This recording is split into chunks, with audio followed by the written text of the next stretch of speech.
Hello and welcome to The Upside. I'm your host, Emily Aninuevo.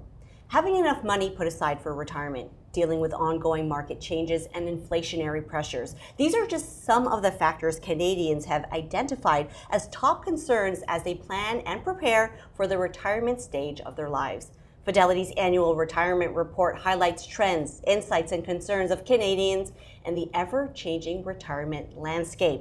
Here to talk about navigating that landscape is our tax team of experts at Fidelity. Please welcome Directors of Tax and Retirement Research, Munro and Jacqueline Power. Welcome, ladies. Thanks so much. Thanks for having us. Great to be here. So happy that you're here. Exciting times. The annual Fidelity Retirement Report is out right here, hot off the presses. Here it is. And incredibly, the 20th edition of this report. Michelle, incredible numbers, incredible track record. What can you tell us about the top insights from the report this year? So 20 years, so we'll really get to some longitudinal insights. It's a Canadian-specific survey, so we look at Canadians coast to coast, about 2,000 of them. We're focused on pre-retirees who are age 45 and retirees, so and as well as going much older. So we're able to get all those insights, longitudinal insights, and you know, one of the key takeaways is that it's not a one-size-fits-all. One of the key impacts that we found this year is that Canadians are concerned increasingly. You know, inflation. Global politics, what's going on there, as well as market dynamics. All of these things together are making people a little bit worried, understandably. And with that, looking for a unique, individualized approach to retirement. It's a little bit about rewriting the retirement playbook. Yeah, I like how you phrased it that way. So thousands of Canadians surveyed for this piece, and it really is a staple report in the financial services industry. Spanning 20 years, Michelle, I'm going to go back to you. How have the views of Canadians and retirement changed over that span? Yeah, we You've been really here a wanted while, to you see know. like what's changed in the Yep. past Yep. 20 years. So looking at financial challenges, people feel that retirement, 84% of respondents said that they think that retirement is going to be more financially challenging than it was 20 years ago. The next piece of that is what does retirement look like? Right. It's no longer that hard stop.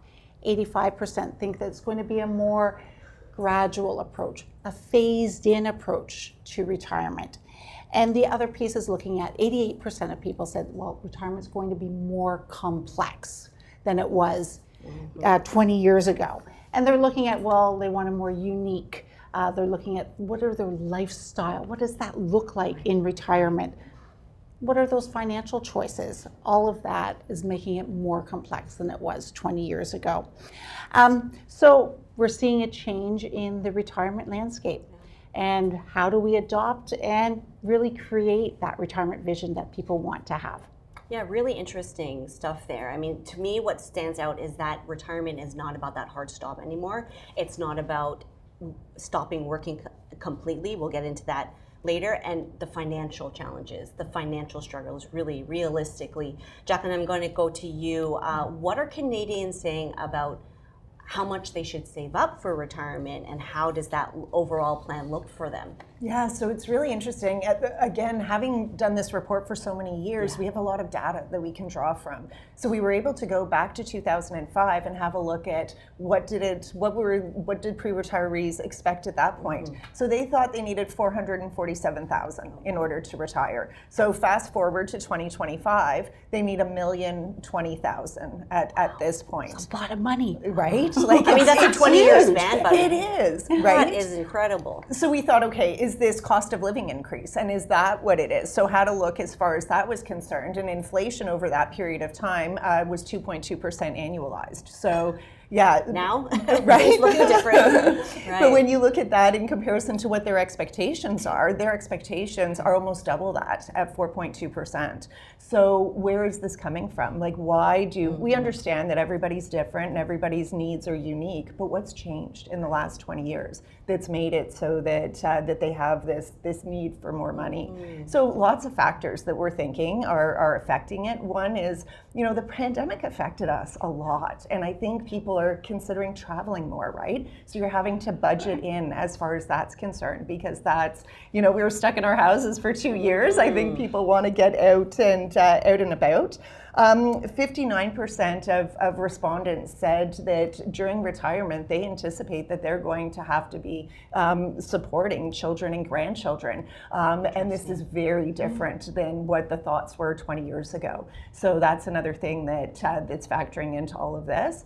And what is really interesting as well is 59% of individuals who were born outside of Canada, they're saying that they have barriers to retire because of the fact that they're supporting family members. And if you look at this in comparison to Canadians, only 31% of Canadians have that same feeling.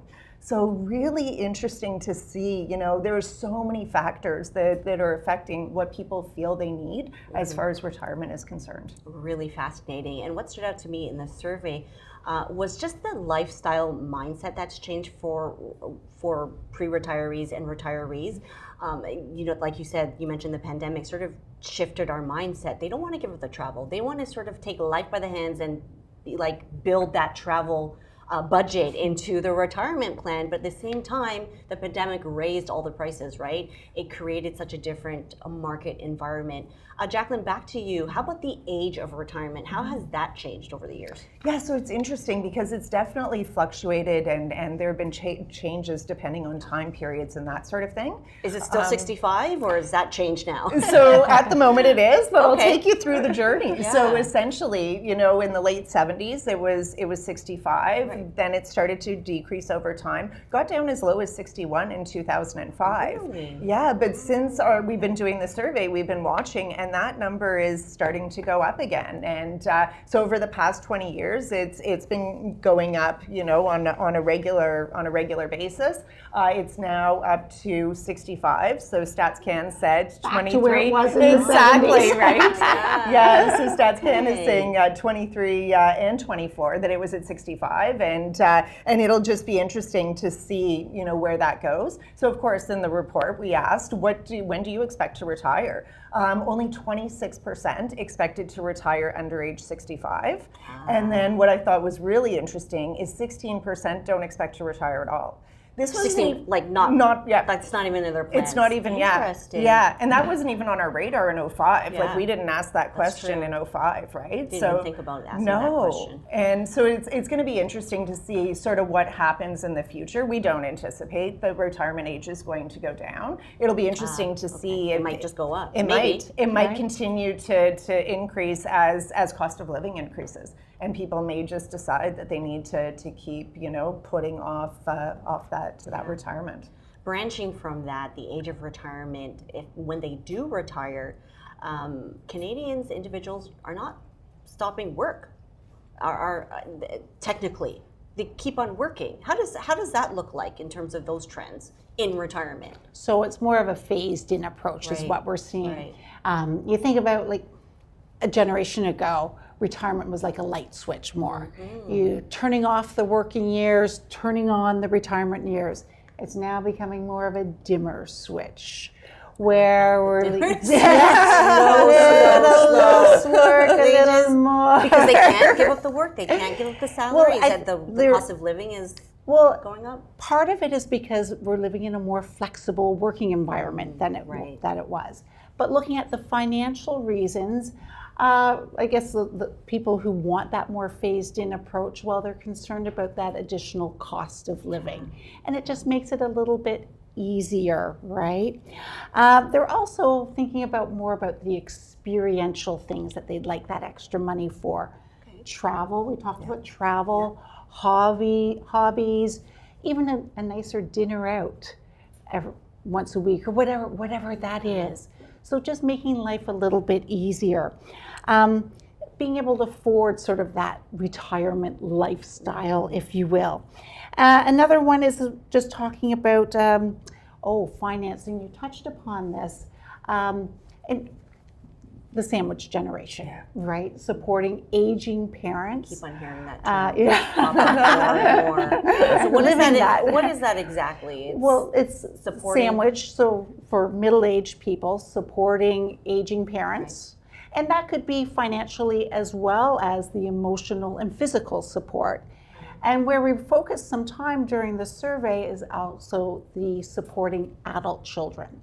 Like you would expect to be supporting school-age children, that's right, but then launching post-secondary, post-schooling adult children.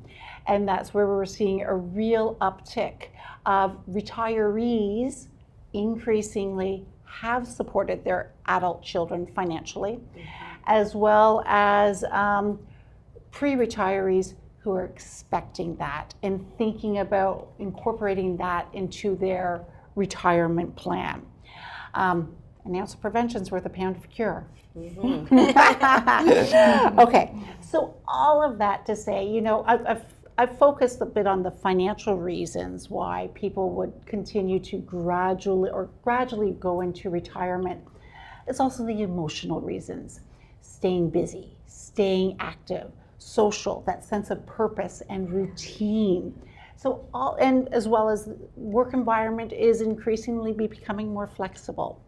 But back to the financial reasons, what our survey really found is that it's the reasons behind it is for that. It's not financial necessity, it's financial flexibility. Okay. And I think those are good reasons to thrive in retirement.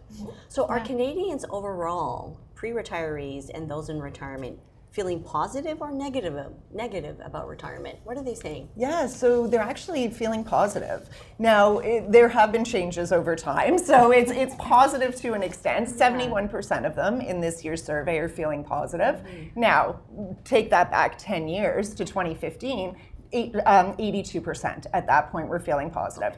So it is lower. It makes sense. Look at the complexity. Look at all of the challenges that people are having. You know, while this survey was going on, we'd just gone through so much time with very high inflation. So that, especially retirees, that really freaks them out, right? So, you know, I'm not surprised it's at 72. In all honesty, I wouldn't have been surprised if it was lower than that, to be completely honest. But those positive feelings, the survey pointed out, are connected to having a written financial plan. Canadians are saying time and time again, if they have a written financial plan, they feel more positive about retirement. Why is that so important to have that plan laid out, Michelle? Well, having a written financial plan for any plan, pen to paper, just increases the likelihood that you'll achieve your goals. As well as thinking about, okay, well, we have our written financial plan. It gives you the discipline. And, you know, retirement planning, use a golf analogy, it's a long game. It's seemingly small actions done consistently, year in, year out, really sets us up for retirement. So the cornerstone to that is having a written financial plan. What I also found really interesting in our survey, and we see this year after year after year, is those who have a written financial plan, well, they feel better financially, but it's also emotionally, socially, even physically. So that's 4 pillars of overall well-being. And the cornerstone of that is having that written financial plan. That's amazing. And of course, being in contact with your financial advisor at every stage of your life is really, really helpful. Now, just to round out the conversation, Jacqueline and Michelle, what can investors take away from this report? Investors who are in every sort of, you know, step of their investment journey, they see this report, what can they take away from the trends and insights that we have in it? Jacqueline? Yeah, so I mean, lots of great information there. It really just helps them understand where we've come and just how different things are now. How much more you need to be making sure that you're planning, that you're working with that financial advisor, that you're thinking about the fact that chances are you're going to be supporting your children in some form at some point. And this is something that needs to be planned for. So yeah, I just keep taking it back to the advisor and them really just making sure that they're working closely with that individual. Michelle, what would you add? I would say, throughout the report, there's something for everybody in there. There's tons of nuggets, and some of it will be like, oh, it articulates some of the concerns that we're having as a society. And so you don't feel like you're the only one. And it also gives lots of different tidbits about, well, what are the components of a plan? How do you start pulling that together? Thinking about taking that plan one step further, and what about estate planning? So it's really like crib to cradle, thinking about retirement planning. And for our viewers who haven't started, the best time to start today. And check out the report.